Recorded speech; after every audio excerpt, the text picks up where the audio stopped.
据美国国防安全合作署的新闻稿显示，最近的这笔对台军售案主要承包商是位于佐治亚州亚特兰大的安杜里尔工业公司。要知道，佐治亚州位于美国东南部，在2016年总统选举中曾被特朗普拿下，但在2020年被拜登以微弱优势翻蓝。外界普遍认为，佐治亚州是今年选举的关键摇摆州之一，对选举结果有着重要影响。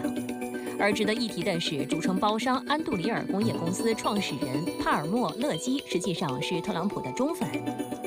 据《华尔街日报》报道，勒基认为特朗普的书《交易的艺术》鼓舞了13岁的他，并在2011年给特朗普写了一封信，希望他竞选总统。2016年竞选期间，勒基就曾向支持特朗普的相关组织捐赠了1万美元。后来，在特朗普就职总统的2017年，他创办了安杜里尔工业公司，为南部边境生产安全技术产品，直接迎合特朗普政府的需求。因此，安杜里尔工业公司也成为拜登一直想要挖墙脚的对象。除了对台军售，拜登近日接受《时代周刊》专访时，还公然宣称，所谓不排除动用武力保护台湾，甚至五角大楼还专设秘密小组，加速交付此前拖欠的近200亿美元对台军售武器。值得注意的是，美媒也曾4次追问特朗普，如果再次当选美国总统后，会不会出兵保卫台湾？特朗普都未予以正面回应，还揶揄说，只有笨蛋才会直接说出来。不过，近期特朗普执政时期的高官陆续对外吹风称，台海一旦发生冲突，他一定会支持台湾。有观察指出，特朗普在涉台问题上具有典型的商人思维，拜登政府仅将台海问题当成对华挑衅的政治工具，特朗普则将台海形势视作谈判筹码。从生意人的角度来看，两头堵的表态可以借机榨取更多好处，对己方最有利。实际上，今年的美国大选拉开帷幕以来，两党都在中国议题上持续炒作，而两党都在打的另一张牌就是关税牌。特朗普的一位前智囊就给他出了个馊主意。特朗普时期担任国安顾问的奥布莱恩，近期在《外交事务》杂志上发表5000余字的长文，文章大部分内容都在就特朗普政府时期的对华政策进行申辩。奥布莱恩认为，特朗普曾提出的对中国商品加征60%关税只是第一步，此后还应有更为强硬的措施，比如对任何可能为中国所用的技术实施更严格的出口管制。奥布莱恩甚至主张，若特朗普重返白宫，应该断绝与中国的一切经济往来，并考虑把整个美国海军陆战队部署在亚洲。奥布莱恩是特朗普任内的最后一位国家安全顾问，是美国反华急先锋。2021年1月，在特朗普任期正式结束后，中方决定对在涉华问题上严重侵犯中国主权、负有主要责任的28人进行制裁，其中就包括蓬佩奥、奥布莱恩等官员。彭博社透露，如果特朗普在11月重返白宫，奥布莱恩可能会获得另一个高级职位，因此这篇文章很可能是对特朗普有可能获得的第2任期外交政策最详细的描述。实际上，曾在任内出台多项美国优先政策的特朗普，已经在竞选活动中多次抛出贸易战的言论，比如他声称应阻止中国对美国重要行业的所有收购，鼓吹如果不这样做，中国将拥有美国。特朗普还公开叫嚣：“我是关税的坚定信徒。”对这特朗普行情看涨啊，很多人都开始出来向他喊话。比如我们刚刚在短片当中提到的前国安顾问奥布莱恩，他公开主张，如果特朗普重返白宫，应该断绝与中国的一切经济往来，并且考虑把整个美国海军陆战队都部署到亚洲。那么这到底是他个人的想法，还是在替特朗普来探风向呢？王先生，我想肯定是两者兼而有之啊。当然，更重要的，我认为是在替特朗普探风向。大家要清楚，他的这样的一系列观点，他是发表在美国最具政策影响力的一本杂志，叫做《外交事务》。其实大家也可以回想一下啊，4年前几乎是同样的时间，拜登呢也在这本杂志上面发了一篇关于拜登政府外交政策的这个动向。他其中呢，其实最大的目的就是对特朗普政府的外交政策进行批判。那么同样奥布莱恩的这篇文章当中，我们看到他有非常多的针对中国或者针对很多其他外交事务的一些观点，但其实他最重要的目的是对拜登政府过去4年的外交政策进行大力的批判。那我想这种为特朗普造势啊，然后这个为了这个2024年大选剑指2024年大选的这样的意味是非常的浓厚的。在大选白热化的当下，特朗普与拜登都在打关税牌，尤其是对华关税牌。那么，是否可以认为，无论他们俩谁上台，中美经贸关系都将会受到打击？黄先生，这个是肯定的。就是实际上，中美经贸关系一直是就是美国不管是特朗普还是拜登对华政策中最细致的，也是最全面、最努力的一个方向。因为毕竟中美之间这个经济上的互相依赖，这个是一个对美国来说，就是对，尤其是美国想跟中国搞竞争，对美国对中国的鹰派来说是一个很头疼的事情。但是有根本的区别，就是特朗普他对中国打关税牌，他是真信这个，他是完全保守主义的出发点，就是抱着机关枪横扫一气。他不管对中国打关税牌，他对日本、欧洲也同样打关税牌，所以大家都把他看的就非常就一种灾难性的观点来看他。但拜登不一样，拜登多多少少还。他自己本身和他的团队并不是保守主义的坚信者，他从关税这个明显的看出来，他是为了争取选票，是一种从政治利益出发的关税牌。那么他上台以后呢，在关税问题上，我认为他至少比特朗普更具有一定的所谓的可预测性。值得注意的是呢，继6月初对台军售 F-16战机备用和修理零件等相关设备之后呢，美国国防安全合作局近期又宣布共3.6亿元啊，大约是3.6亿元的这样的一个对台军售计划。拜登政府啊，不顾中方的抗议警告，持续打台湾牌，有什么意图？王先生，我们结合今年这个大选的背景，包括前段时间拜登对中国的这个电动车啊加征关税，很明显它是服务于这个大选的需要。包括我们这次去美国调研，大家的一个感觉就是说，美国在越来越把台湾牌作为一张这个对华竞争或者遏制的一个重要的工具。就像刚才黄老师也提到，在这个经贸领域，在科技领域，它的对华打压，首先它是需要一个长期的过程，其次呢，它所取得的效果其实并没有实现美国的预期的那样一个效果。首先跟中国完全的脱钩做不到，其次呢，对中国的科技这个打压，反而呢，在很多的领域，这个反过来推动中国这个科技的这个自立自强。那么，所以现在我们感觉到，就是美国它在越来越把台湾牌作为一张可能够短平快的能够起到它的这个战略效果的对华竞争的这样一个手段。那这样显而易见就会给中美关系造成更大的隐患制造更多的风险。那么也会给两国关系怎么样来进行危机管控提出更大的挑战。跟特朗普相比拜登的对台军售呢，就是每次钱不多，他一次给的这种军品的数量并不是很多，他是每次1、2亿、2、3亿，一点一点的不断的去多。这种有什么好处啊？就是你累积下来的话，它的总金额还是非常之大的。但是呢，我每次在这儿去公布一下，它会产生什么形象？就是美国呢对中国呢是很强硬的我就是在这打台湾牌，我就是在对华遏制，它就能够不断的去刺激美国国内的这些保守派，不断的去向美国军工复合体说，你看我就是在帮你你们就支持我。这现在拜登呢离任期这还有大半年时间呢，所以呢，接下来以我个人来看他可能还会再搞出来1、2次的。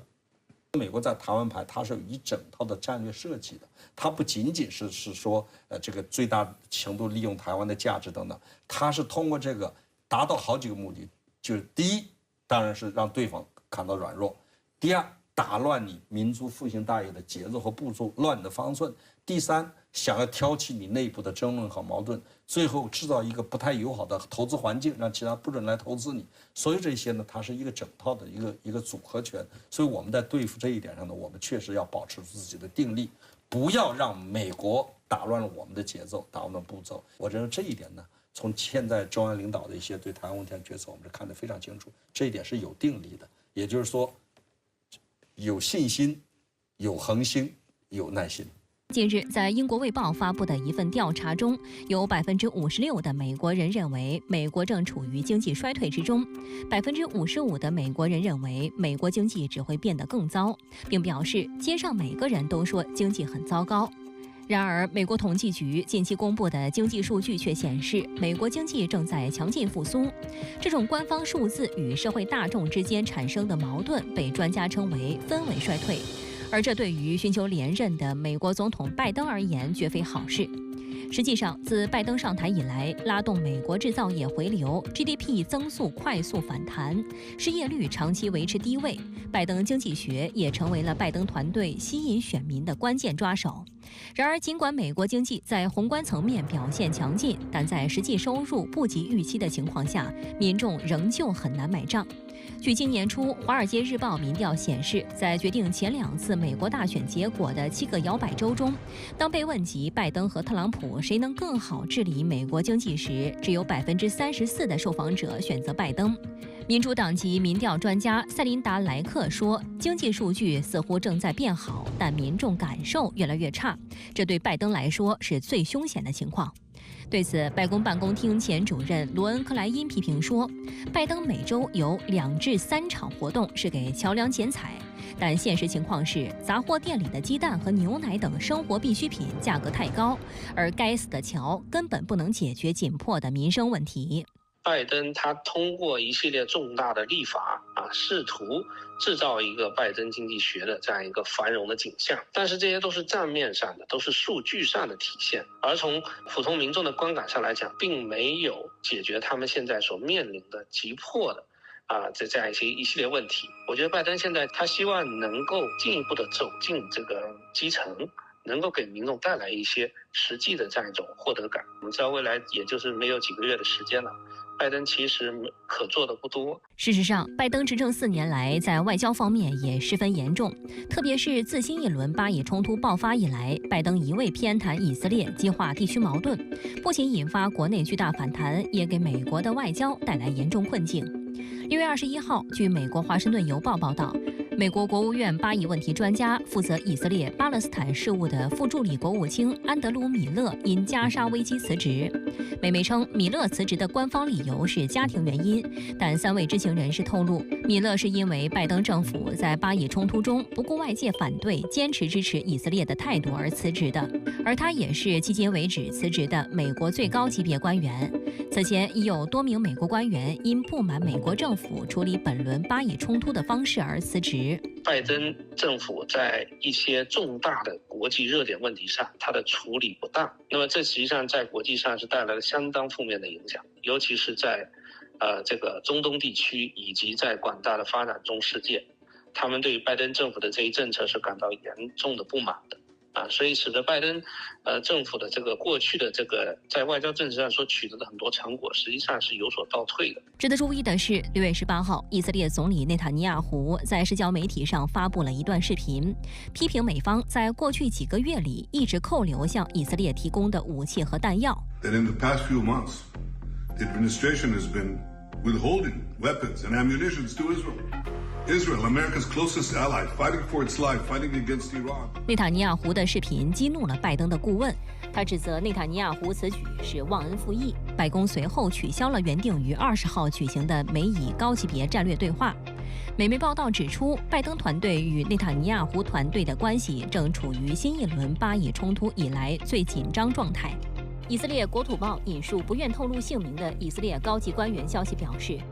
内塔尼亚胡此举违背了他咨询过的助手和部长的意见，后者均不支持其公开做出激怒美方的举动。现在他们有理由怀疑内塔尼亚胡故意这么做，很可能是为了制造一个噱头。在美国大选临近的背景下，来自盟友的背刺对拜登团队而言更像是致命一击。在美媒看来，内塔尼亚胡更加倾向特朗普。在特朗普执政时期，内塔尼亚胡的社交媒体封面还是他与特朗普的合影，而特朗普也十分支持内塔尼亚胡的扩张政策，并采取一系列措施偏袒以色列，包括承认耶路撒冷是以色列的首都。今年1月，曾在美国驻耶路撒冷领事馆工作、负责中东事务的前助理国务卿戴维·麦克就曾透露，内塔尼亚胡及其右翼联盟伙伴更希望特朗普重返白宫，为此甚至不惜拖延达成拜登提出的加沙停火方案。内塔尼亚胡政府或者内塔尼亚胡本人与目前的拜登以及民主党之间是存在一些矛盾的。他通过这样一系列行动，一定程度上为了给特朗普助攻并且给拜登政府制造更多的这样一种负面的这样一种舆情从而能够在未来的11月大选之后，能够带来一个对以色列更加友好这样一个新的美国政府。近日，美国知名智库兰德集团发布报告指出，美国衰退论在美国国内再度兴起。王先生，您刚刚从美国归来，对于这种氛围是否有切身的感受？确实呢，我们看到美国的各种经济数据啊，包括这个经济的增速啊，包括就业的这个数据啊，看起来很好看，但确实呢，美国的民众的他的实际的感知度啊，跟他的经济数据之间还是存在温差的。那么我们这次去美国调研，最直接的一个感受就是美国的物价确实是上涨得非常的厉害，当然这个已经不是一个短期的现象，它已经持续了很长时间。那么我们这次就注意到，比如说在美国，你去餐厅吃饭，它这个小费的这个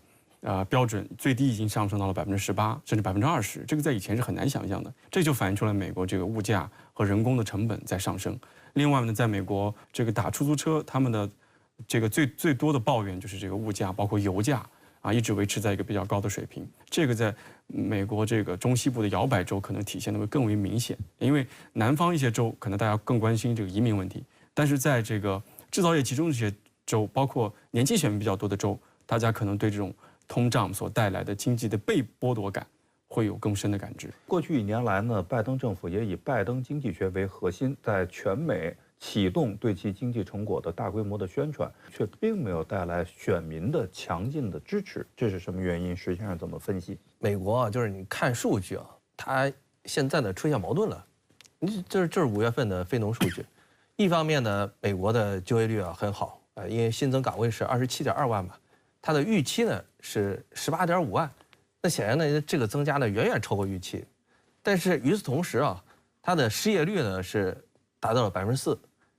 按预期呢是3.9%，那这个就是打架的一个事儿了。国家统计就业率的话，那是包括企业数据，也就是我用工人数是多少嘛。那这里边有很多呢，就是那非法移民之类的，就都在里边的。但是你统计失业率，它只能统计有美国国籍的这些人，那以家庭为单位，那这样一来的话，可不就是有问题了吗？那这个对于拜登来说呢，存在什么样？还是前面已经提到移民政策问题。这对于拜登来说呢是很不好的一个事情，对于特朗普来说，那很显然是一个加分项。如果说拜登在国内经济、民生这些领域交出的成绩单并不及预期，那么拜登在外交上的交出的成绩单呢，似乎让人感到更加不忍直视。拜登的外交对他的选情有多大的影响？黄先生，我觉得拜登的外交对他的选情应该是比较很大的。首先，拜登的外交政策直接导致了美国社会更大的撕裂，更大的对立，尤其是对拜登自己的选民，也就比如说穆斯林选民也好，对他是非常非常失望的。那么还有一个，我们知道美国前不久，提出了一个所谓的反犹法案，这个也是一个非常糟糕的一个，因为在巴以冲突上，拜登政府少数民族对他反对，不仅仅是由于美国偏袒一方，明显偏袒一方的政策，而是因为在偏袒以色列，好像把这些少数民族都推到对立面了。而俄乌战争又是个更好的例子，就是本来想通过俄乌战争，第一，消耗俄罗斯；第二，紧紧地抓住欧洲；第三，让欧洲更加依赖美国。但现在搞来搞去，美国自己尾大不掉，脱不开身了。就是比如说像共和党就明确地提出，这个俄乌战争不能再往下走了。所以这样的一来呢，拜登对外政策就乏善可陈。我们知道美国的国训可以说是合众唯一，但实际上呢，美国可能从来没有真正的做到过合众唯一，它可能更多的是一个大拼盘。那么今年的美国大选，如果说从长远来看，我们把这个眼光放长远，放到一种历史的视野当中，它有可能具有某种历史意义吗？今天我们很多人都在讲两个美国。其实这个就反映出来，现在这个拜登、特朗普或者民主党和共和党所代表的这种不同的这个发展的路径，其实呢已经到了一个可以说水火不容的这样一个地步。也就是说，过去我们一直认为的这种美国所谓的合众唯一，作为一个大熔炉，它所建立的一个基础就是不同的群体多元化的群体对这个国家有个基本的认同。但现在美国它的国本出现动摇的一个地方就在于说，美国出现了所谓的认同危机。这个很多的美国学者都在探讨这样一个认同危机，也就是说，美国到底是谁的美国？所以呢，这就出现了这种所谓的路线之争和认同危机。那么长此以往的话，我认为美国它如果不能很好的解决这个问题，那确实它有走向分裂的危险。那么所以我觉得这个是美国其实面临一个非常根本性的问题。